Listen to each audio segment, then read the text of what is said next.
চলমান সময়গুলোতে বা এই বছর আমার খুতবার বিষয় হলো কিয়ামত সংক্রান্ত বিষয়গুলো।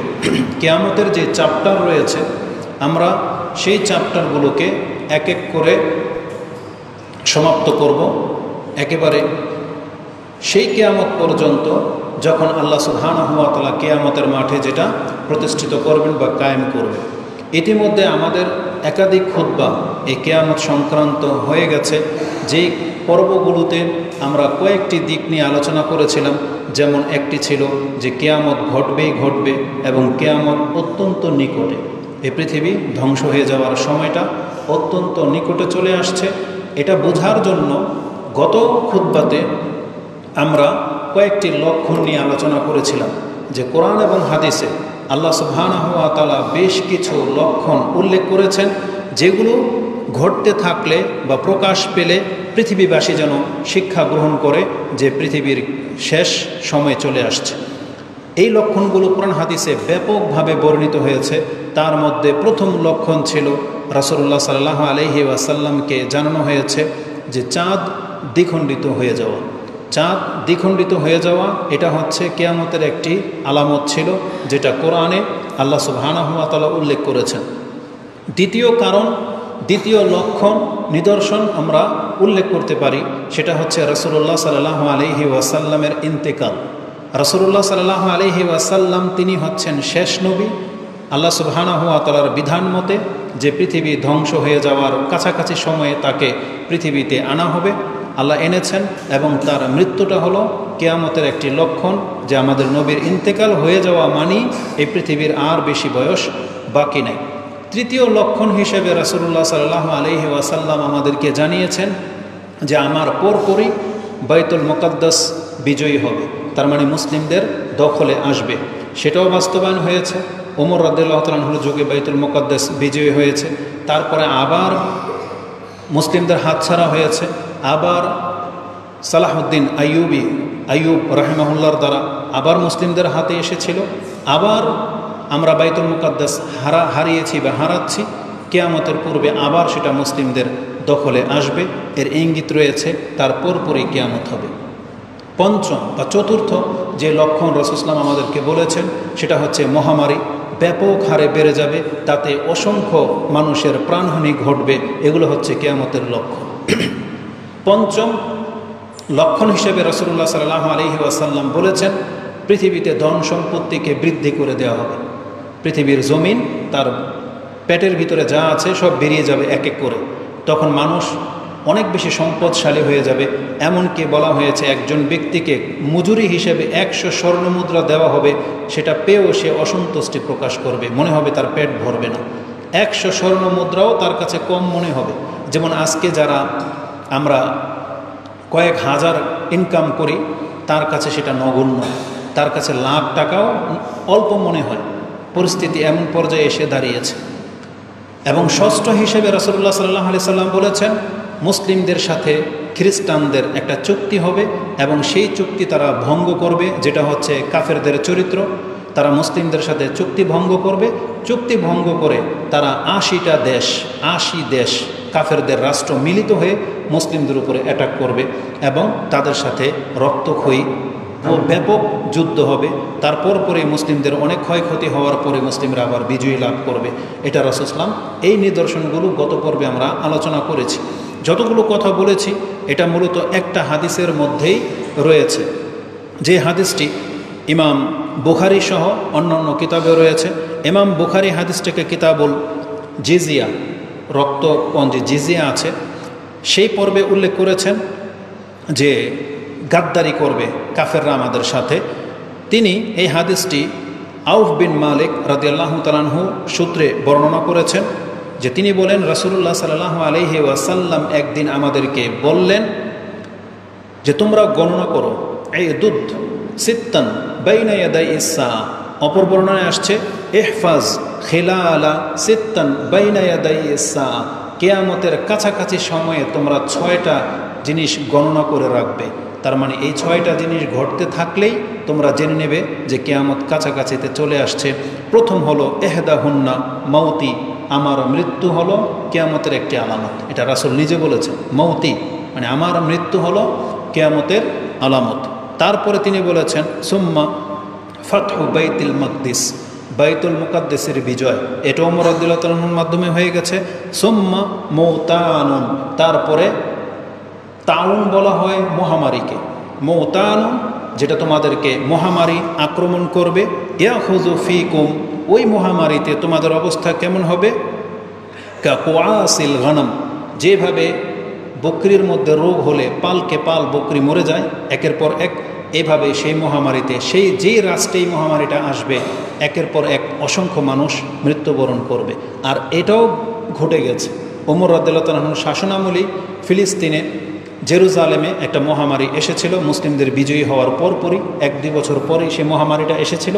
তাতে অসংখ্য সাহাবী সহ অসংখ্য মুসলিম মৃত্যুবরণ করেছিলেন। তো এটাও কিয়ামতের একটা আলামত বলা হয়েছে। তারপরে 1400 বছরে আমরা দেখতে পাচ্ছি একের পর এক কয়েকটা মহামারীর ঘটনা ইতিহাসে লেখা হয়েছে। তারপর রাসূল সাল্লাল্লাহু আলাইহি ওয়াসাল্লাম বলেছেন সুম্মা ইস্তিফাদাতুল মাল, সম্পদকে বৃদ্ধি করে দেওয়া হবে, প্রত্যেকেই মালামাল হয়ে যাবে, ধনাঢ্য ব্যক্তি হয়ে যাবে প্রত্যেক ব্যক্তি। রাসূল সাল্লাল্লাহু আলাইহি ওয়াসাল্লাম অন্যান্য বর্ণনাগুলোতে বলেছিলেন যাদের পায়ের নিচে জুতা ছিল না, মানে চপ্পল কেনার মতো টাকা ছিল না, তারাও কিয়ামতের পূর্বে অট্টালিকার মালিক হয়ে যাবে এবং তারা বড়াই করবে একজনের বিল্ডিং থেকে আরেকজনের বিল্ডিং। কত সুন্দর, কত উঁচু হতে পারে। রাসূলুল্লাহ বলেছেন যারা রাখাল বকরি চড়াতো তারা এই আরবের বুকে অট্টালিকা বানাবে। আর যেটা আপনি দেখতে পাচ্ছেন সৌদি আরব, দুবাই, কাতার সব দেশই প্রতিযোগিতা লেগে গেছে যে কোন দেশ থেকে কোন দেশের ইমারত কত বেশি উঁচু হতে পারে। আর এগুলো রাসূলুল্লাহ সাল্লাল্লাহু আলাইহি ওয়াসাল্লাম আজ থেকে 1400 বছর পূর্বেই আমাদেরকে ইঙ্গিত করে গেছেন। তো রাসূল সাল্লাল্লাহু আলাইহি ওয়াসাল্লাম বলেছেন সুম্মা ইস্তিফাদাতুল মাল, সম্পদকে বৃদ্ধি করে দেওয়া হবে। কতটা বৃদ্ধি করে দেওয়া হবে? হাত্তা ইউতার রাজুলু মিয়াতা দিনারিন ফায়াজুন্নু সাখিতান, একজন ব্যক্তিকে আপনি 100 স্বর্ণমুদ্রা দেবেন তাতেও সে সন্তুষ্টি হইতে পারবে না। মানে কত টাকা পেলে সে সন্তুষ্ট হবে? 100 স্বর্ণমুদ্রাও তার কাছে হালকা মনে হবে, এমনটা পরিস্থিতি চলে যাবে। সুম্মা ফিতনাতুন, তারপর রাসূল সাল্লাল্লাহু আলাইহি ওয়াসাল্লাম বলেছেন ফিতনা আম হয়ে যাবে। লা ইয়াবকা বাইতুন মিনাল আরব, এমনকি আরবের কোনো ঘর পর্যন্ত বাকি থাকবে না, প্রত্যেক ঘর ফিতনা প্রবেশ করবে। ফিতনা শুধু রাস্তাঘাটে থাকবে না, মানে প্রত্যেকটা ঘরে ফিতনা প্রবেশ করবে। এবং রাসূলুল্লাহ সাল্লাল্লাহু আলাইহি ওয়াসাল্লাম বলেছেন সুম্মা হুদনাতুন তাকুনু বাইনাকুম ওয়া বাইনা বানিল আসফার, তারপরে তোমাদের সাথে একটা চুক্তি হবে বানিল আসফার, ওই গোল্ডেন কালারের জাতির সাথে, তার মানে ইউরোপিয়ানদের সাথে তোমাদের একটা চুক্তি হবে। তারা কি করবে? ফায়াকদিরুন, তারা গাদ্দারি করবে এবং তারা ফায়াতুনাকুম, তোমাদের সাথে মিলিত হবে তাহতা সামানিনা গায়াতান, 80টা পতাকা তলে, মানে 80টা দেশের পতাকা নিয়ে আমাদের সাথে যুদ্ধ করতে আসবে এই ইহুদি খ্রিস্টানরা। তাহতা কুল্লি গায়াতিন ইসনা আশারা আলফান, প্রত্যেক দেশ থেকে কমপক্ষে 12,000 সৈন্য থাকবে এক একটা দলে। এরকম 80টা দল মুসলিমদের উপরে আক্রমণ চালাবে, এমনটা সময় আসতে যাচ্ছে। তো এই হাদিসটা একটাই হাদিস যাতে 6টা বর্ণনার কথা রয়েছে, এটা গত পর্বে আমাদের আলোচনায় চলে আসছিল। হাদিসটি আপনি বুখারীতে 3176 এবং ইবনে মাজাতে হাদিসটি আপনি ফিতনার অধ্যায় 40-42 পেয়ে যাবেন, মানে 4042 নম্বর হাদিস এটা। তো এই হাদিসের মধ্যে আমরা যেটা জেনেছি যে ফিতনার আম হয়ে যাবে এবং পৃথিবীতে সম্পদ বেড়ে যাবে, হানাহানি বেড়ে যাবে, এগুলো বিভিন্ন বর্ণনায় রয়েছে। আজকের খুতবায় আমরা একটি লক্ষণ নিয়ে আলোচনা করব, যেটা গত পর্বেও কিছুটা আলোচনা করেছিলাম। সেটা কি? রাসূল সাল্লাল্লাহু আলাইহি ওয়াসাল্লাম বলেছেন ফিতনা, এই পৃথিবীতে ফিতনা ছেয়ে যাবে। এই ফিতনা সম্পর্কে রাসূলুল্লাহ সাল্লাল্লাহু আলাইহি ওয়াসাল্লাম বহু কথা বলেছেন। বরং আমি যেটা দেখতে পাচ্ছি, আপনি কোরআন এবং হাদিসে কিয়ামতের লক্ষণগুলো নিয়ে যখন স্টাডি করবেন তখন দেখতে পাবেন যে কোনো লক্ষণের হাদিস রয়েছে তার মধ্যে ফিতনার কথা আছে। মানে রাসূল সাল্লাল্লাহু আলাইহি ওয়াসাল্লাম ফিতনার কথাটা বলেছেন, মানে যত বিপর্যয়ের কথাই আপনি হাদিসে পান না কেন তার একটা হচ্ছে ফিতনা। এবং রাসূলুল্লাহ সাল্লাল্লাহু আলাইহি ওয়াসাল্লাম তিনি এভাবে বলেছেন যে ফিতনা পতিত হতে থাকবে, নাজিল হবে একের পর এক। এবং সেই দৃশ্যটা মেঘের সাথে তুলনা করা হয়েছে, বৃষ্টির ফোঁটার সাথে। রাসূলুল্লাহ সাল্লাল্লাহু আলাইহি ওয়াসাল্লাম বলেছেন নুজুলিল ফিতনা কামাওয়াকিতিল কতর, যেভাবে বৃষ্টির ফোঁটা একটার পর একটা আসে, এমন না যে বৃষ্টি হলো এক বালতি পানি পড়ে গেছে আবার থেমে গেল, এমন না। বৃষ্টির ফোঁটা কিন্তু একের পর এক পতিত হয়, কয়েক সেকেন্ডের মধ্যে দেখা যাচ্ছে অনর্গল পড়তেই থাকে। রাসূলুল্লাহ সাল্লাল্লাহু আলাইহি সাল্লাম এই দৃশ্যটাই বলেছেন যে একটা ফিতনা শেষ হতে না হতে আরেকটা ফিতনা মাথাচাড়া দিয়ে আপনার সামনে প্রকাশ পাবে। একটা বিপদ থেকে আপনি মুক্ত হতে না হতে আরেকটা বিপদ আপনার উপরে চেপে যাবে। এইভাবে বৃষ্টির ফোঁটার মতো একের পর এক ফিতনায় পৃথিবীতে পতিত হতে থাকবে। বরং এর চাইতেও আশ্চর্যজনক হাদিস রাসূলুল্লাহ সাল্লাল্লাহু আলাইহি ওয়াসাল্লাম বলেছেন, বরং এই পৃথিবীতে কোনো কল্যাণ বাকি থাকবে না, শুধু বাকি থাকবে বালা মুসিবত আর ফিতনা, বিপর্যয়, দুঃখ কষ্ট আর বিপর্যয় শুধু বাকি থাকবে। ইমাম ইবনু মাজাহ তিনি তার কিতাবুল ফিতনার অধ্যায় 30 নম্বর অধ্যায়ের 24 নম্বর পর্বে এই পৃথিবী কত কঠিন দিকে যাচ্ছে সেই পর্বে তিনি উল্লেখ করেন হাদিসটি 40-35 মানে 4035 নম্বরে হাদিসে রয়েছে। মুআবিয়া তিনি বলেন, সামিআতু রাসূলুল্লাহ সাল্লাল্লাহু আলাইহি ওয়াসাল্লাম ইয়াকুল লা ইয়াবকা মিনাদ দুনিয়া লাম ইয়াবকা মিনাদ দুনিয়া ইল্লা বালাউন ওয়া ফিতনাতুন, দুনিয়ার বুকে শুধুমাত্র বিপদ আপদ আর ফিতনা শুধু বাকি থাকবে। তার মানে এটা হচ্ছে দুনিয়ার রেজাল্ট।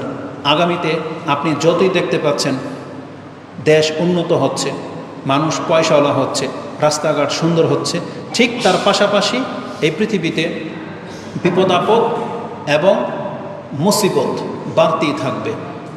যতদূর আমরা জানি প্রায় মানুষ অখুশ, মানে প্রায় মানুষ অসন্তুষ্টির মধ্যে আছে, তার জীবনের কোনো না কোনো দিক থেকে ঘাটতি আছে। যদিও সে পয়সাওয়ালা, যদিও অন্য থেকে সে ভালো আছে, যদিও তার গেট আপ দেখে মনে হবে যে সে অনেক ভালো আছে, কিন্তু তার মাঝেও অশান্তি বিরাজ করে, তার ঘরে অশান্তি রয়েছে।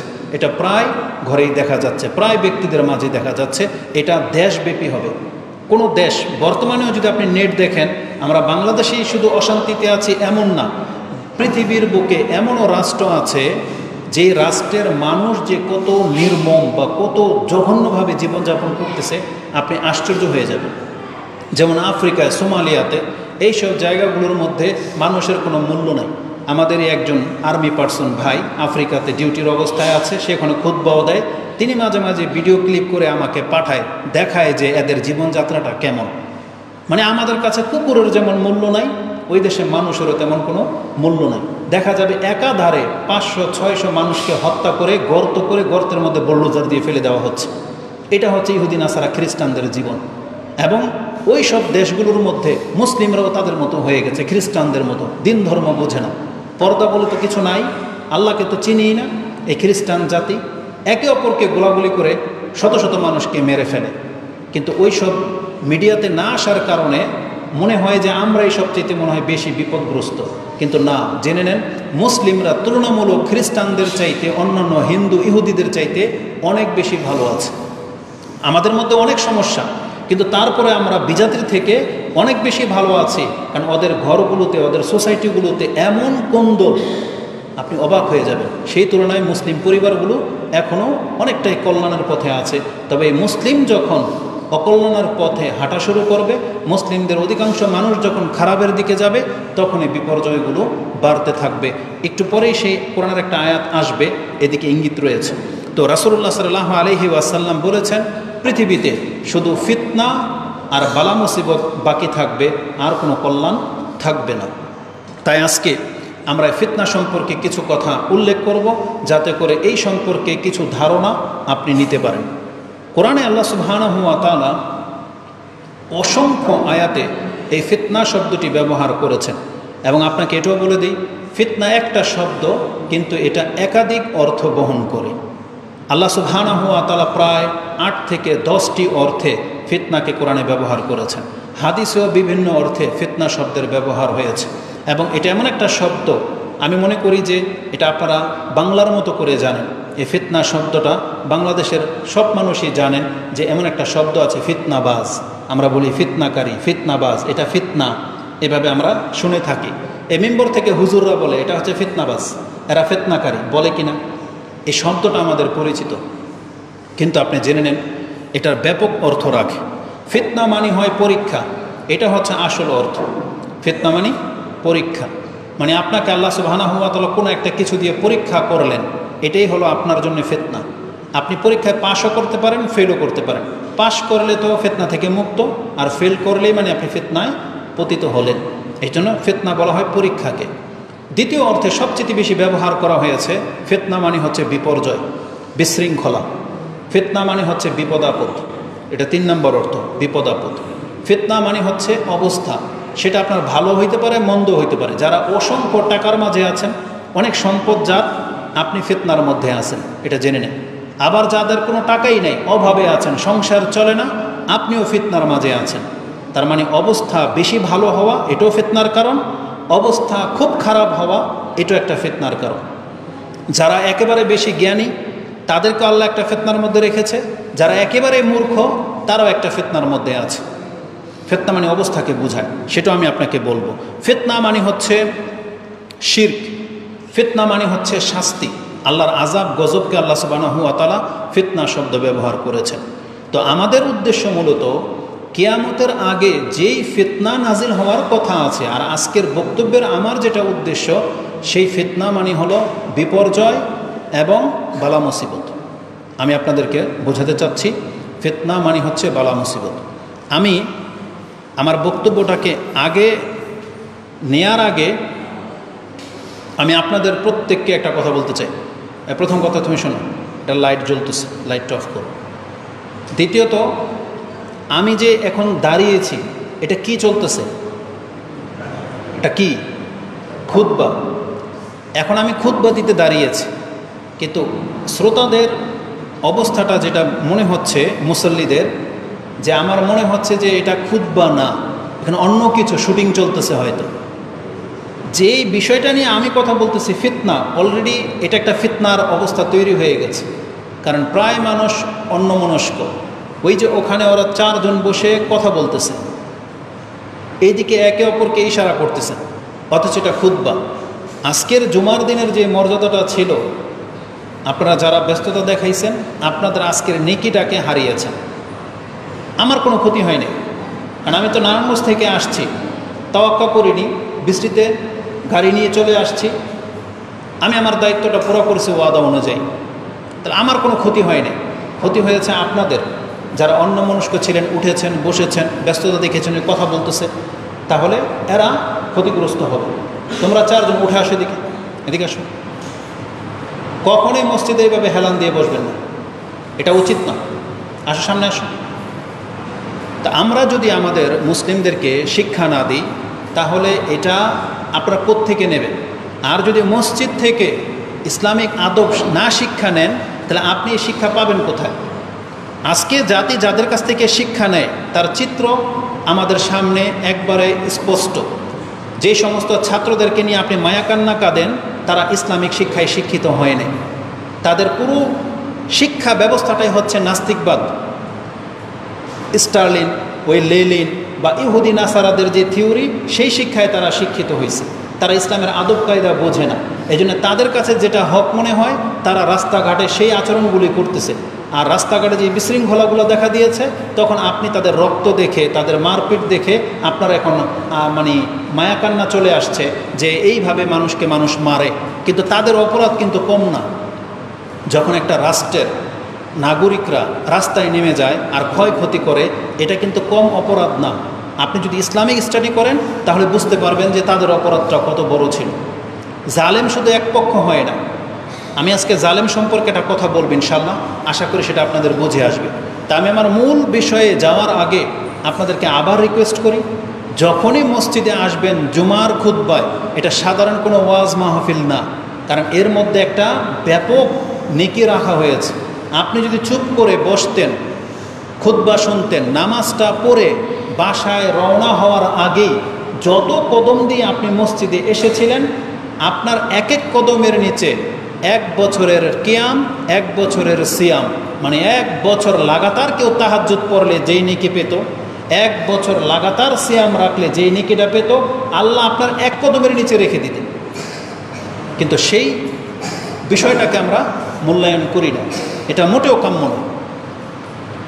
তো আল্লাহ সুবহানাহু ওয়া তাআলা আমাদেরকে জানিয়েছেন যে পৃথিবীতে ফিতনা আপতিত হওয়ার সময় চলে আসছে। তো বলেছিলাম যে ফিতনা মানে হচ্ছে পরীক্ষা, বিপদ আপদ, ফিতনা মানে হচ্ছে শাস্তি, ফিতনা মানে হচ্ছে বিপর্যয়।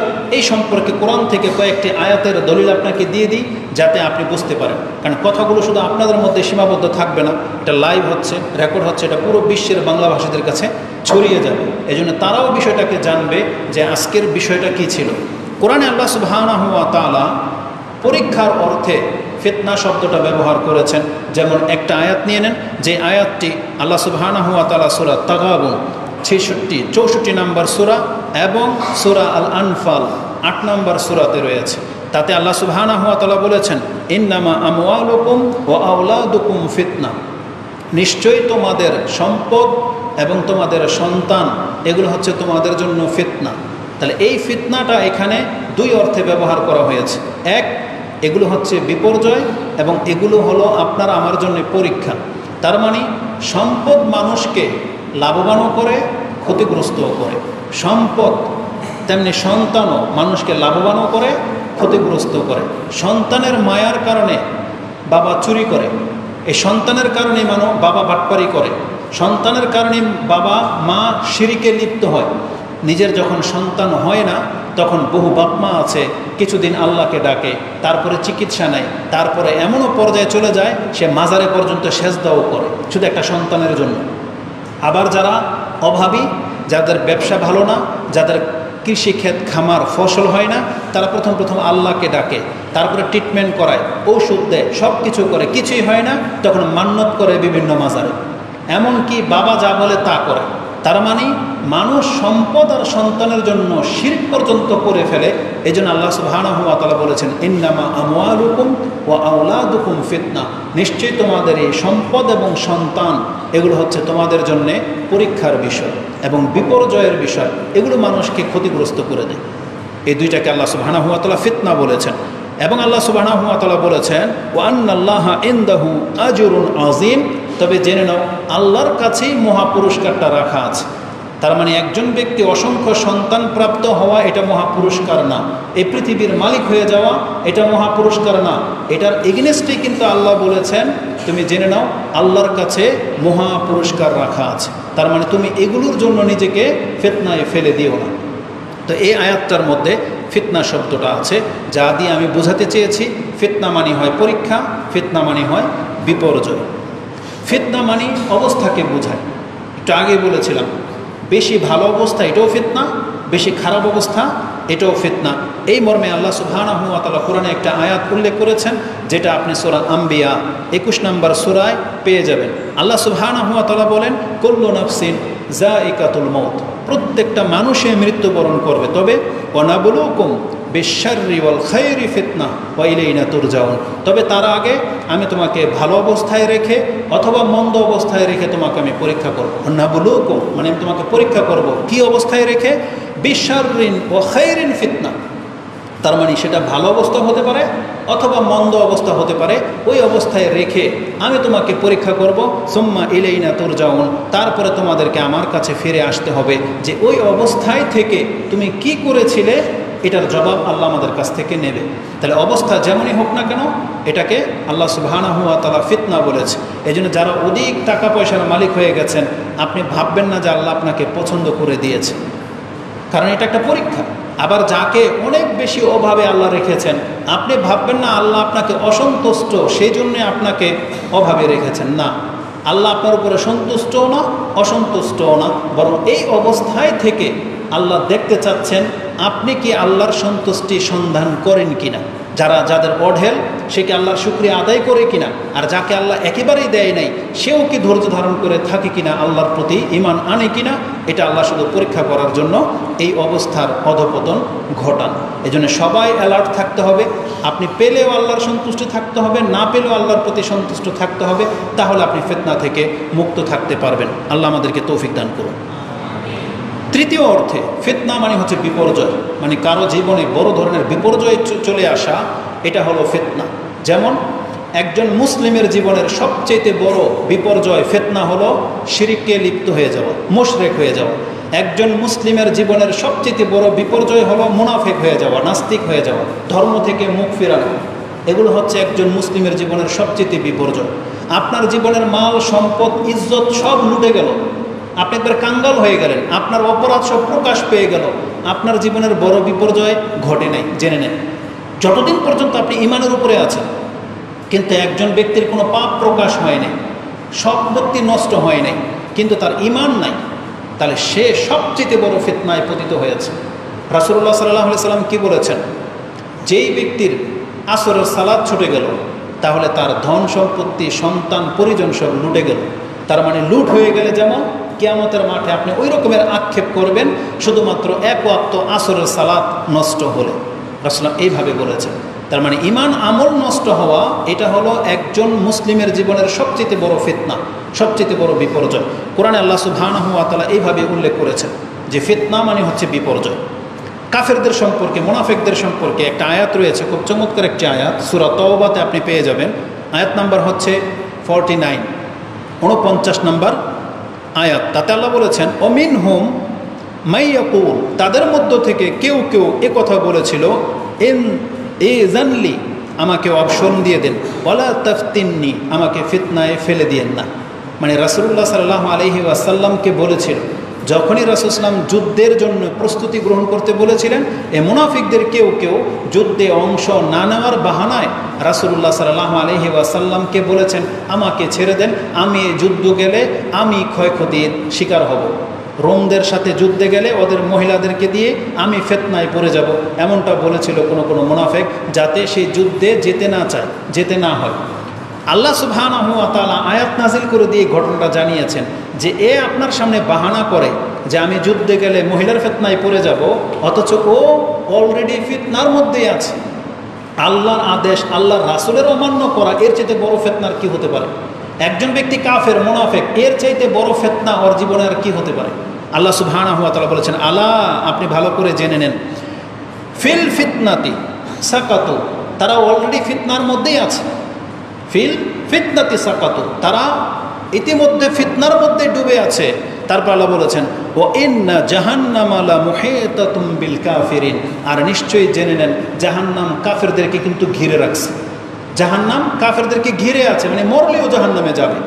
তো এই আয়াতের মধ্যে আল্লাহ বলেছেন, যাদেরকে আল্লাহর দিনের দিকে ডাকা হয় আর সে বলে আমাকে ফিতনায় ফেলে দিয়েন না, আল্লাহ বলেছেন এ মূলত ফিতনার মধ্যে আছে। এই আয়াতের তাৎপর্য, কেন এতগুলো আয়াত থাকতে এখানে আমি এই আয়াতটা আপনার কাছে পেশ করতেছি জানেন? এটা আমাদের দেশের প্রেক্ষাপটের সাথে পুরো মিলে যায়। আমরা যারা কোরআন হাদিসের দাওয়াতি কাজ করি, আমরা যখন আপনাদের কাছে এসে বলি যে এটা সঠিক না, এটা সঠিক, এটা ভুল, এটা হাদিস দুর্বল, এটা হচ্ছে শিরিক বেদাত, তখন আমাদের সমাজের হুজুররা বলে এরা ফিতনাবাজ। কি বলে? যারা ফিতনাবাজ, এ ফিতনার সৃষ্টি করে। মসজিদে যদি কোনো ব্যক্তি রফলি দেন করে জোরে আমিন বলে, তো এ ফিতনা সৃষ্টি করতেছে। আপনি রাসূল ইসলামের একটা সুন্নতকে বাস্তবায়ন করতেছেন, অথচ আপনাকে কি টেক লাগিয়ে দিবে? এই ফিতনাবাজ। তার মানে বোঝা যাচ্ছে এই স্বভাবটা মুনাফিকদের স্বভাব। যেই কোনো ব্যক্তির জীবনে ভুল থাকতে পারে, তাকে যদি যৌক্তিকতার সাথে দলিল ভিত্তিক তার ভুল প্রমাণ করে দেওয়া যায়, তার কল্যাণ এটাই যে সেটা মেনে নেয়। যে তার ভুল ধরিয়ে দিচ্ছে তারটা মেনে নেওয়াটাই হলো তার কল্যাণ। কিন্তু সে মেনে না নিয়ে উল্টা যদি যুক্তি পেশ করে যে আমাদের সমাজে একটা শৃঙ্খলার মধ্যে আমরা একটা ধর্ম পালন করিয়ে যাচ্ছিলাম, এই আহলে হাদিসরা এসে, ওহাবিরা এসে এখন ফিতনার সৃষ্টি করতেছে, এই শব্দটা বলে কিনা? তাহলে আমরা যে দাওয়াতগুলো দিই, এটা কোরআন হাদিসে আছে বিধায় না আপনাকে সতর্ক করতেছি যে মানুষ মারা গেলে 1 সপ্তাহ 40 বলে ইসলামে কিছু নাই, নিয়ত বলে কিছু নাই। নাওয়াইতু আন উসাল্লিল্লাহি তাআলা, কত নিয়ত আপনারা করেন না নামাজে, সিয়ামে? একটা প্রমাণ কেউ দেখাইতে পারবে কোরআন হাদিসে? যখন এই কথা আমরা নিষেধ করলাম, আপনার কাছে হয়ে গেলাম আমরা ফিতনাবাজ, অথচ আপনি ইতিমধ্যে ফিতনার মধ্যে আছেন। আপনি একটা ভুলের মধ্যে আছেন, কিন্তু সেই ভুল থেকে আপনি উঠে আসতে চাচ্ছেন না। আপনারা মনে করেন পীর না ধরলে মুক্তি নাই, আর আমরা বলতেছি পীর বলে কোনো শব্দ নাই, কিন্তু আপনারা বলতেছেন এরা ফিতনাবাজ, এরা মিলাদ কিয়াম করা পাবলিক আপনারা। আমরা যদি বলি কোরআন হাদিস এগুলো নাই, তখন আপনারা বলেন এরা ফিতনা সৃষ্টি করতেছে। না, জেনে নেন, ফিতনা হলো ভুলের মধ্যে থাকা, এটা হচ্ছে ফিতনা। যে আপনাকে শুধরাতে চায় সে ফিতনাবাজ না, বরং আপনি নিজেই ফিতনার মধ্যে ডুবে আছেন। ফিতনা মানে বিপর্যয়। তো এই মুনাফিকরা এই কথাটা বলেছিল মুহাম্মদ সাল্লাল্লাহু আলাইহি ওয়াসাল্লামকে যে আপনি আমাদের জন্য ফিতনা হয়েন না। আল্লাহ বলতেছেন না, বরং এরাই ফিতনার মধ্যে ডুবে আছে। তো আল্লাহ সুবহানাহু ওয়া তাআলা বিভিন্ন অর্থে ফিতনাকে উল্লেখ করেছেন। কোরআনের আরেকটি আয়াত নিয়ে নেন, ফিতনা মানে যে বিপর্যয় হয় সেটা হচ্ছে আল্লাহ বলেছেন ফালিয়াহযারিল্লাযীনা ইউখালিফুনা আন আমরিহি আন তুসিবাহুম ফিতনাতুন আও ইউসিবাহুম আযাবুন আলীম। সূরা নূরের মধ্যে এই আয়াতটা আছে, 24 নম্বর সূরার 63 নম্বর আয়াতে আল্লাহ সুবহানাহু ওয়া তাআলা বলেছেন মুহাম্মদকে তোমরা ওইভাবে ডেকো না যেভাবে তোমরা একে অপরকে ডাকো। যেমন বলে ওই ওই ভাই, ওই উমুক তুমুক নাম ধরে ডাকা হয় না, এদিকে আয় বা সম্বোধন করে যেভাবে, ভাই ভাইকে, ছেলে সন্তানকে, বন্ধু বন্ধুকে। আল্লাহ বলেছেন মুহাম্মদকে তোমরা এমনটা ভাইবো না, এইভাবে তোমরা যা খুশি তা ডাকাডাকি করবা, এটা হইতে পারে না, তোমরা ভয় করো। তারপরে আল্লাহ বলেছেন মুহাম্মদ সাল্লাল্লাহু আলাইহি ওয়াসাল্লাম যেই বিধানটা তোমাদের কাছে এনে দেবে, সেই বিধান যদি তোমরা গ্রহণ না করো তাহলে তোমাদের দুইটার একটা অবস্থা হবে। কি? আল্লাহ সুবহানাহু ওয়া তাআলা বলেছেন ফালিয়াহযারিল্লাযীনা ইউখালিফুনা আন আমরিহি, মুহাম্মদের বিধানকে যারা লঙ্ঘন করে, বিরুদ্ধাচরণ করে, তারা সতর্ক হোক যে তাদের জীবনে দুইটা জিনিস নেমে আসবে। কি? আন তুসিবাহুম ফিতনা, অথবা তারা ফিতনায় পতিত হবে, আও ইউসিবাহুম আযাবুন আলীম, না হয় তাদেরকে আমি কঠিন শাস্তি দেব। তার মানে আল্লাহ এখানে শাস্তির বিপরীতে ফিতনাকে এনেছেন, যে ফিতনা এক জিনিস, শাস্তি আরেক জিনিস। ফিতনা কি? যদি মুহাম্মদ সাল্লাল্লাহু আলাইহি ওয়াসাল্লামের সুন্নতকে কেউ অবমূল্যায়ন করে বা গ্রহণ না করে, আপনার জীবনের সবচেয়ে বড় ফিতনা হলো আপনি বেদাতি হয়ে যাবেন। আপনি তখন বেদাত করতে থাকবেন, সুন্নত তখন আপনার কাছে ভালো লাগবে না, ওই বিদাতটাই আপনার কাছে ভালো লাগবে। আপনি যদি মুহাম্মদ সাল্লাল্লাহু আলাইহি ওয়াসাল্লামের আদেশ নিষেধকে লঙ্ঘন করেন, তাহলে আপনি হয়ে যাবেন ফিতনাবাজ, বিপর্যস্ত ব্যক্তি। আপনার দ্বারা যে কোনো অন্যায় হয়ে যেতে পারে, আপনি নিজে জালেম হয়ে যেতে পারেন। আপনি নিজে জুলুম করতেছেন, অথচ মনে হবে যে আপনি ভালো কাজ করতেছেন, এরা জালেম। আপনার জুলুম তখন আপনার কাছে মনে হবে না, কিন্তু যখন আপনি নিজেকে রাসূল ইসলামের মানদণ্ডে দাঁড় করাবেন, তখন দেখতে পাবেন এটা ঠিক, এটা বেঠিক, তখন আপনি সঠিক রাস্তাটা পাবেন। কিন্তু আপনি যখন সিদ্ধান্তটা নিজে নেবেন, নিজেদের ওই বিদ্যা বুদ্ধির উপর দিয়ে চলবেন, রাসূল ইসলামের আদর্শটাকে ছেড়ে দিবেন, তখন আপনার কাছে মনে হবে সামনের লোক জালেম, কিন্তু আপনি জালেম এটা মনে হবে না। আল্লাহ সুবহানাহু ওয়া তাআলা বলেছেন আন তুসিবাহুম ফিতনা, ফিতনা তোমাদেরকে ছেয়ে যাবে। সেটা কি? শিরিক বিদআতে তোমরা পড়ে যাবে।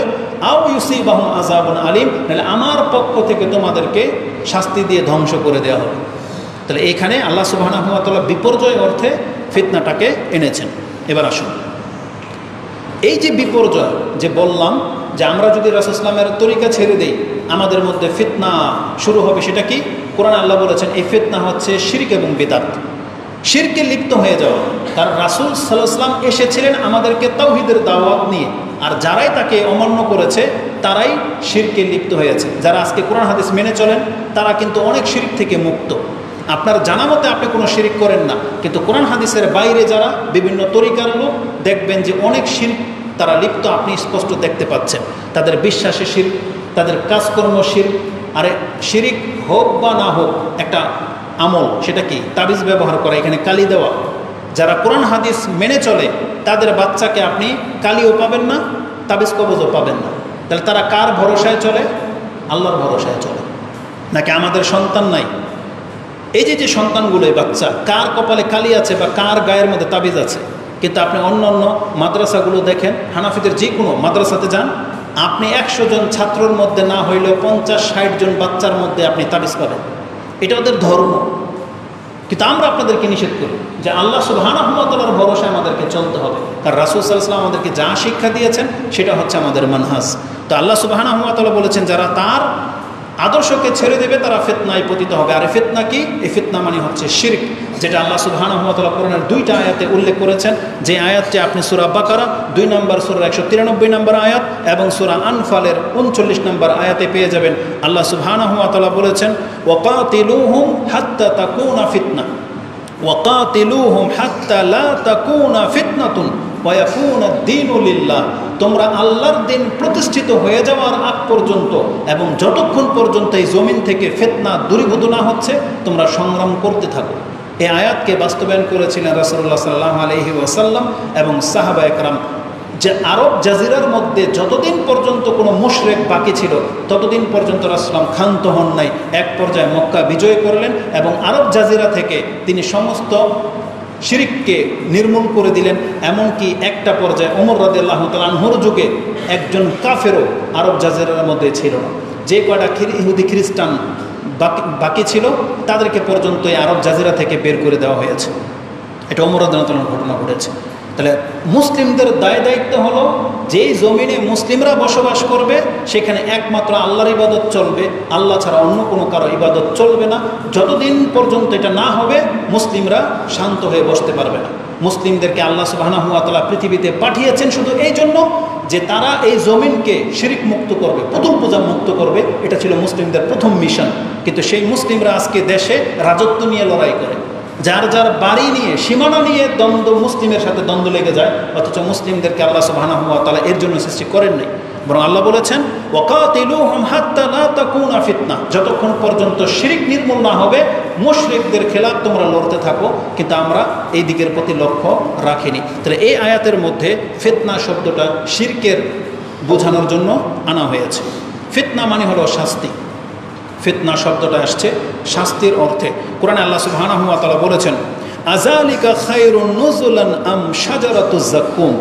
জাহান্নামীদের আলোচনা করতে গিয়ে আল্লাহ সুবহানাহু ওয়া তাআলা বলতেছেন, এই আয়াতের আগের আয়াতগুলোতে জান্নাত এবং জান্নাতের নেয়ামতের কথা আছে, যে জান্নাতীদেরকে এটা দেওয়া হবে, এটা দেওয়া হবে।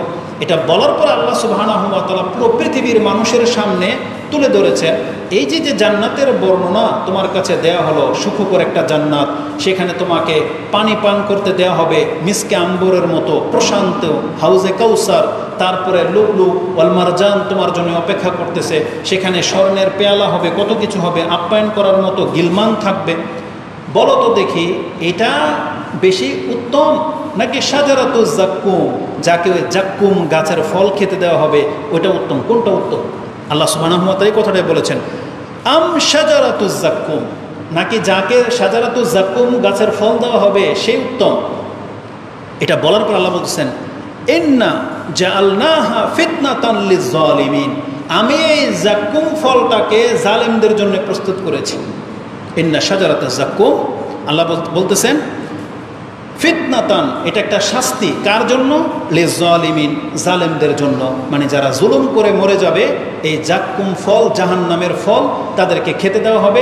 রাসূল সাল্লাল্লাহু আলাইহি ওয়াসাল্লাম বলেছেন তুআমুন আসিম, এটা অত্যন্ত নিন্দনীয় একটা খাদ্য, খেলে আপনার পেট ফেরে এটা ভিতরে গিয়ে ভাস্ট হয়ে যাবে। ভাস্ট হয়ে গেলে আপনার আতুরুজির যা আছে সব ফেটে বেরিয়ে যাবে। এটা একটা অ্যাটম বোমার মতো কাঁটাযুক্ত একটা গাছ, যেটা আপনার পেট ফেরে উপর থেকে যাবে আর নিচে দিয়ে ফেরে বেরিয়ে যাবে। এটা হচ্ছে শাজারাতুজ যাক্কুম। আল্লাহ যেন আমাদেরকে হেফাজত করে। এটা সূরা সাফফাত 37 নম্বর সূরাতে আপনি পেয়ে যাবেন 62 এবং 63 নম্বর আয়াতে। তাহলে এখানে আল্লাহ বলেছেন শাজারাতুজ যাক্কুম দিয়ে যাদেরকে শাস্তি দেওয়া হবে। এখানে শাস্তি না বলে আল্লাহ বলেছেন ফিতনাতান, এটা হলো ফিতনা। তার মানে ফিতনা মানে হচ্ছে শাস্তি। ফিতনা মানে হচ্ছে বিপর্যয়, শাস্তি, বিপদ আপদ। এটা একটা হাদিস দিয়ে পুরো আলোচনাটাকে সংক্ষিপ্ত করা যায়। আয়েশা রাদিয়াল্লাহু তাআলা আনহা তিনি বলেন ক্বালা রাসূলুল্লাহ সাল্লাল্লাহু আলাইহি ওয়াসাল্লাম কানা ইয়াদউ বিহাউলাইদ দাওয়াত। রাসূলুল্লাহ সাল্লাল্লাহু আলাইহি ওয়াসাল্লাম যখন দোয়া করতেন আল্লাহর কাছে, তিনি এই ভাষায় দোয়া করতেন, আল্লাহুম্মা ইন্নী আউযু বিকা মিন ফিতনাতিন নারি ওয়া মিন আযাবিন নার ওয়া মিন ফিতনাতিল কবরি ওয়া মিন আযাবিল কবর ওয়া মিন শাররি ফিতনাতিল গিনা ওয়া শাররি ফিতনাতিল ফকর ওয়া মিন শাররি ফিতনাতিল মাসীহিদ দাজ্জাল। রাসূলুল্লাহ সাল্লাল্লাহু আলাইহি ওয়াসাল্লাম আল্লাহর কাছে দোয়া করতেন, আল্লাহ আমি তোমার কাছে কবরের ফিতনা এবং কবরের আযাব থেকে তোমার কাছে আশ্রয় চাচ্ছি, জাহান্নামের আগুনের ফিতনা এবং জাহান্নামের আগুনের শাস্তি থেকে তোমার কাছে আশ্রয় চাচ্ছি। আল্লাহ আমি তোমার কাছে ধন সম্পত্তির ফিতনা এবং অভাবের ফিতনা থেকে তোমার কাছে আশ্রয় চাচ্ছি, ভালো এবং মন্দর ফিতনা থেকে, এবং আমি তোমার কাছে দাজ্জালের ফিতনা থেকে আশ্রয় চাচ্ছি। তাহলে এখানে ফিতনা শব্দটা আসছে, আবার আযাব শব্দটা আসছে। বোঝা যাচ্ছে যে আযাব মানে শাস্তি আর ফিতনা মানে বিপর্যয়। তার মানে কবরের মধ্যে একজন ব্যক্তি যেমন শাস্তিও পাবে, আবার সে বিভ্রান্ত হবে, তাকে অনেক ভয় দেখানো হবে। এটা হচ্ছে কবরে। জাহান্নামের আগুন যেমন শাস্তি তেমন হচ্ছে অসহ্যকর, এটা আপনার সহ্য হবে না, এই জন্য ফিতনা বলা হয়েছে। দাজ্জালের মধ্যে দুইটা জিনিস আছে, দাজ্জাল আপনাকে আঘাত করবে, আবার দাজ্জাল আপনাকে সবচেয়ে বেশি ক্ষতি করবে, এই জন্য দাজ্জালকে ফিতনা বলা হয়েছে। ধন সম্পত্তির ভালো এবং মন্দ অধিকাংশ মানুষকে কষ্ট দেয়। অনেক সময় অনেক সম্পদ হয়ে যাওয়ার কারণে আপনার জীবন ঝুঁকির মধ্যে পড়ে যায়, এই সম্পদের কারণে আপনার শত্রু তৈরি হয়ে যায় এবং সেই শত্রু সম্পদের কারণে আপনাকে হত্যা পর্যন্ত করে দেয়। তাহলে অনেক সম্পদ যে সবসময় ভালো কিছু বয়ে আনে তা না, বরং অধিকাংশ সময় আপনার অকল্যাণও বয়ে নিয়ে আসে। এই জন্য রাসূলুল্লাহ সাল্লাল্লাহু আলাইহি সাল্লাম তিনি আল্লাহর কাছে দোয়া করতেন, মিন শাররি ফিতনাতিল গিনা ওয়া শাররি ফিতনাতিল ফাকর, আল্লাহ আমি অধিক সম্পত্তির ফিতনা থেকে তোমার কাছে আশ্রয় চাই এবং এমন দরিদ্র হওয়ার ফিতনা থেকে তোমার কাছে আশ্রয় চাই যেই দরিদ্র ব্যক্তি হারাম খেতে লিপ্ত হয়ে যায়। কারণ এমনও ব্যক্তি আছে যাদের ঘরে যদি খাদ্য না থাকে তখন সে বাধ্য হয়ে হয়তো চুরি করবে, বাধ্য হয়তো কোনো হারাম জিনিস খাবে, মরা একটা গরু থেকে মাংস তুলে নিয়ে আসবে, সুদ খাবে অথবা কাউকে হত্যা করে দেবে। মানে মানুষ যখন অভাবে পড়ে তখন এই কাজগুলো তার ঘটে, তখন সে একটা হারাম চাকরি পেলে সেটাই করে। এই জন্য বেশি অভাব এটা মানুষের ঈমান হারা হয়ে যায়। এই জন্য রাসূল সাল্লাল্লাহু আলাইহি ওয়াসাল্লাম বেশি অভাব ফিতনা থেকে আল্লাহর কাছে আশ্রয় চাইতেন। আমাদেরকে আল্লাহর কাছে আশ্রয় চাইতে হবে। তাহলে এই হাদিসটি ইমাম বুখারী, ইমাম ইবনে মাজা থেকে নিয়ে নেন। হাদিসটি ইমাম ইবনে মাজা তার দোয়ার অধ্যায় 3838 মানে 3838 নাম্বারে আপনি পেয়ে যাবেন। যদিও হাদিসটি বুখারী মুসলিমে আছে, কিন্তু এই জায়গাতে ফিতনা এবং আযাব পাশাপাশি শব্দ থাকার কারণে এই হাদিসটা আমি আপনার কাছে পেশ করেছি। তাহলে এই পুরো আলোচনায় আমি আপনাকে যেটা বোঝাতে চেয়েছি, রাসূল বলেছেন এই কিয়ামতের পূর্বে পৃথিবীতে ফিতনা ব্যাপকভাবে বেড়ে যাবে। আর কোন কোন অর্থে বেড়ে যাবে এটা আপনার জন্য একটা শাস্তির কারণ, মানে পৃথিবীতে শাস্তি আপতিত হবে। তারপরে পৃথিবীতে বিপদ আপদ বেড়ে যাবে, তারপরে বিপর্যয় দেখা দেবে। এমনকি রাসূলুল্লাহ সাল্লাল্লাহু আলাইহি সাল্লাম বলেছেন বিকালবেলা একজন ব্যক্তি মুসলিম থাকবে, কিন্তু রাতের বেলা তার সাথে এমন কিছু ঘটবে সে তারপরের দিন কাফের হয়ে যাবে। আবার দিনের বেলা একটা ব্যক্তি মুসলিম ছিল, সন্ধ্যায় এমন কি ঘটবে রাতে সে কাফের হয়ে যাবে। এমনটা বিপর্যয় ছেয়ে যাবে এই পৃথিবী, যেটা এক এক করে এই কথাগুলোর মধ্যে আসবে। যেহেতু সময় পার হয়ে চলে যাচ্ছে, এই জন্য আমরা এই বিষয়টা আপনার বুঝে থাকলে যে ফিতনা যে বিপদ আপদ এবং এটার সম্মুখীন যে আমরা হব এই সম্পর্কে আমি আপনাকে দুই একটা কথা বলি। রাসূলুল্লাহ সাল্লাল্লাহু আলাইহি ওয়াসাল্লাম বলেছেন পৃথিবীতে শাস্তি এবং বিপর্যয় নেমে আসবে, এবং অপর বর্ণনায় যেমনটা রয়েছে যে পৃথিবীতে শুধু বিপদ আপদ বালা মুসিবত ছাড়া আর কিছুই বাকি থাকবে না। গত খুতবায় আমরা একটা হাদিস উল্লেখ করেছিলাম, আপনার কারো কারো জীবনে এমন বড় বিপদ চেপে যাবে যে সে তার নিকট কোনো এক আত্মীয়ের কবরের পাশে গিয়ে কবরের উপরে শুয়ে হয়তো তাকে উদ্দেশ্য করে বলবে, হায় আমার আফসোস, আমি যদি এখানে হইতাম, এই মৃত ব্যক্তিটা যদি আমার বাপদাদা না হয়ে আমি যদি হইতাম তাহলে আমি বেঁচে যেতাম। এমন বিপর্যয় এমন ফিতনা কারো কারো জীবনে নেমে আসবে। তার মানে মুসলিমদের তো আত্মহত্যা করা জায়েজ নাই। আত্মহত্যা করার জায়েজ থাকলে রাসূল নিজেই বলতেন যে ফিতনায় আত্মহত্যা করে ফেলবে, কিন্তু যেটা আত্মহত্যা করার উপায় নাই, কিন্তু সে মরে গেলেই মনে হচ্ছে যে ভালো হইতো, এমনটা আশা করবে। এমন এমন বিপর্যয় তার জীবনে চলে আসবে। একটা মানুষের পাপ প্রকাশ পেয়ে গেলে এটা কত বড় বিপর্যয়। সমাজের মানুষ কি বলবে? মরিয়ম আলাইহিস সালাম কোনো পাপ করে নাই, কিন্তু এমন একটা ঘটনা তার সাথে ঘটেছিল সেটা তার কাছে আকাশ ভেঙে পড়ার মতো, যে তাকে কোনো পুরুষই স্পর্শ করে নাই, অথচ তিনি প্রেগনেন্ট, তার পেটে বাচ্চা চলে আসছে। এটা কত বড় বিপদ। আল্লাহ না করুক পৃথিবীতে কোনো মহিলার হয়তো এটা ঘটবে না, কিন্তু যদি ঘটে তার মরে যাওয়া ছাড়া আর কোনো উপায় নেই। কারণ সমাজে সে মুখ দেখাতে পারবে না, কারণ কেউ বিশ্বাস করবে না এটা যেটা মরিয়ম আলাইহিস সালামের সাথে ঘটেছিল। আর এটা ঘটবেও না, জেনে নেন। কোনো মহিলা খারাপ কাজ করে আবার ওই থিওরি অ্যাপ্লাই করবে, এটা কোনো জাতি মেনে নেবে না। তো মরিয়ম আলাইহিস সালাম কিন্তু এই কথাটাই বলেছিল যে হায়, যে আমি যদি মৃত ব্যক্তি হইতাম, আও নাসিয়া মানসিয়া, অথবা এমন কেউ হইতাম যাকে মানুষ ভুলে যাবে। তার বিপদ দেখে তিনি বলতেছেন আমি এখানে জন্মই কেন হইলাম, আমি যদি মরে যেতাম এখন আর মানুষ যদি আমার ভুলে যেত। তিনি এমন বড় বিপদ নিজের জন্য এটা ফিল করেছিলেন। তো কারো কারো জীবনে এমন ঘটনা ঘটে যায় যে এমন কিছু অপ্রীতিকর জিনিস গোপন ছিল প্রকাশ পেয়ে যায়, তখন কিন্তু সে আর মুখ দেখাইতে পারে না, তখন তার এটাই মনে হয় যে আমি মরেই যাই। কিন্তু মুসলিমদের জন্য আত্মহত্যা করা জায়েজ নাই, জেনে নেন। আপনার জীবনের যত বড় বিপর্যয় হয়ে যাক না কেন, এটা আমরা গত খুতবায় সতর্ক করেছি, আজকেও সতর্ক করে দিই আমাদের যুবক ভাই বোনদেরকে, আপনার জীবন অনেক মূল্যবান, মুসলিমদের জীবন অনেক মূল্যবান। যত পাপ ক্ষয়ক্ষতি হয়ে গেছে, আপনি আল্লাহর কাছে তওবা করেন, আল্লাহ আপনাকে ক্ষমা করবে, আবার আপনি সঠিক পথ পাবেন। কিন্তু নিজের জীবন নিজে নিয়ে নিলে আপনি সমস্ত রাস্তা বন্ধ করে দিলেন, আল্লাহ কিন্তু আপনাকে ক্ষমা করবে না। কিন্তু আপনি বেঁচে থাকেন কিছু কাল, হতে পারে আল্লাহ আপনাকে ক্ষমা করবে। এজন্য কেউ যেন কোনো দিন কোনো কারণে আত্মহত্যার রাস্তা বেছে না নেয়। তো রাসূল সাল্লাম বলেছেন পৃথিবীতে শুধুমাত্র বিপর্যয় আর ফিতনা বাকি থাকবে। আর সেই ফিতনাতে সেই শাস্তি হোক বিপর্যয় হোক আপনি জেনে নেন, সেটা শুধু পাপীরা হবে তা কিন্তু না। কোরআনে আল্লাহ সুবহানাহু ওয়া তাআলা সূরা আনফালে আমাদেরকে সতর্ক সাবধান করে দিয়েছেন যে হে মুসলিমরা, তোমরা শুনে রাখো, ফিতনা যখন শুরু হয়ে যাবে, সেটা যে কারণেই হোক, সেই ফিতনাতে শুধু যে জালেমরা ক্ষতিগ্রস্ত হবে তা কিন্তু না, এই ফিতনায় কিন্তু তোমাদেরকেও ছাড়বে না। আল্লাহ সুবহানাহু ওয়া তাআলা সূরা আনফালে বলেছেন, ওয়াত্তাকু ফিতনাতান লা তুসিবান্নাল্লাযিনা যালামু মিনকুম খাসসা, তোমরা সতর্ক সাবধান থাকো, ফিতনা শুরু হয়ে গেলে সেটা শুধু তোমাদের জালেমদের জন্য বরাদ্দ থাকবে না, সেই ফিতনাতে তোমরাও পতিত হবে, আর আল্লাহর শাস্তি কিন্তু খুব কঠিন, এটা আল্লাহ জানিয়ে দিয়েছেন। যেহেতু বলেছিলাম জুলুম, এখানে আমি একটা কথা বলবো। আজকে বাংলাদেশের প্রেক্ষাপটের অবস্থা চিন্তা করে দেখেন, একদিকে আমাদের মুসলিম সন্তান স্টুডেন্টরা রাস্তায় নেমেছে, আরেক দিকে আমাদের প্রশাসন। কে জালেম? এ বলতেছে সরকার পক্ষ জালেম, সরকার পক্ষ বলতেছে এরা জালেম। কিভাবে? যে এরা অনেক ক্ষয়ক্ষতি করেছে দেশের, অনেক গুরুত্বপূর্ণ দামি স্থাপনাগুলোকে নষ্ট করেছে, অনেক গাড়িগুলো জ্বালিয়েছে, পুলিশকেও মেরেছে। এই জন্য সরকারের নজরে এরা হচ্ছে জালেম, আর এদের নজরে সরকার হচ্ছে জালেম। কেন? বলছে এরা আমাদেরকে ডাইরেক্ট গুলি করে, সেই জন্য এরা জালেম, জুলুম করতেছে, ছাত্রদেরকে হত্যা করতেছে। তো দুই পক্ষ একে অপরকে জালেম দেখতে পাচ্ছে, সামনের লোককে জালেম দেখতে পাচ্ছে। আমার মনে হয় কোরআন হাদিসের নিরিখে তার চশমাটাকে খুলতে হবে, দুই পক্ষকে খুলতে হবে, তখন স্পষ্ট হয়ে যাবে কে জালেম। জুলুম এমন একটা শব্দ বা জালেম এমন একটা শব্দ যে এটা প্রয়োগ করে সে নিজেও একটা জালেম, কিন্তু সে এটা মানতে চায় না, বুঝতে পারে না। আপনি কি জানেন প্রত্যেকটা মুসলিম যারা বেনামাজি সবগুলো জালেম? জানেন এটা? যারা নামাজ পড়ে না তারা প্রত্যেকটাই জালেম, নাকি সন্দেহ আছে? যারা সুদ খায়, হারাম খায়, তারা কি জালেম? যারা নিজেদের ঘরে অত্যাচার করে, হক দেয় না বোনদের, স্ত্রীদের, সন্তানদের, এরা কি জালেম? তাহলে আমরা আপন আপন জায়গায় কিন্তু সবাই জালেম। যেমন আমরা যারা ধর্ম পালন করি না তারাও জালেম। আর এই কথা কিন্তু আপনি নামাজে স্বীকার করতেছেন। আপনি কি বলেন?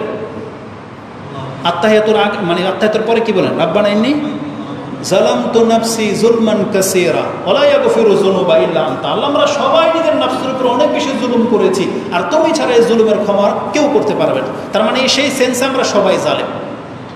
কিন্তু ব্যাপার যখন হক আর বাতিল নিয়ে, আমি একটা ছোট্ট একটা কথা বলি। আপনি জানেন ফেরাউন মূসা আলাইহিস সালামের সম্পর্কে এই কথাই বলেছিল যে মূসা জালেম।